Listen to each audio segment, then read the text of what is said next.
مان لیجئے ایک مسئلہ ایسا ہے جسے ایک علم والے نے ایک بیان کیا اور دوسرے علم والے نے دوسری چیز بیان کی،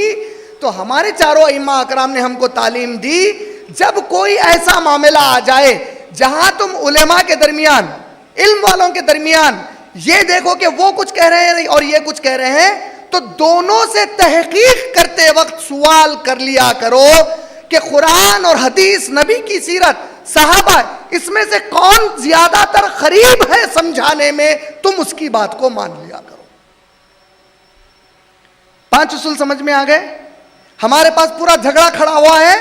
چوتھے اور 5ویں پر جا کر۔ چوتھے میں یہ آیا، ایک بات میری سمجھ میں نہیں آ رہی ہے، میں نے علماء سے پوچھا، ایک عالم صاحب کچھ بتاتے ہیں اور دوسرے عالم صاحب کچھ بتاتے ہیں، تو میں فوری فیصلہ کر لیتا ہوں، ارے جانے دو بھائی، اب میں کہاں لفڑا کروں، ارے انہوں ایک بتا رہے، انہوں ایک بتا رہے، میری تو سمجھ میں نہیں آ رہا، بھائی میں جیسا ہوں ویسے اچھا ہوں۔ نہیں چلتا بھائی، آپ جیسے ہیں ویسے اچھے نہیں ہیں۔ آپ کو اللہ تعالیٰ ایک مقصد سے پیدا کرے مسلمان بنا کر، آپ پر فرض ہے اسلام کا علم حاصل کرنا،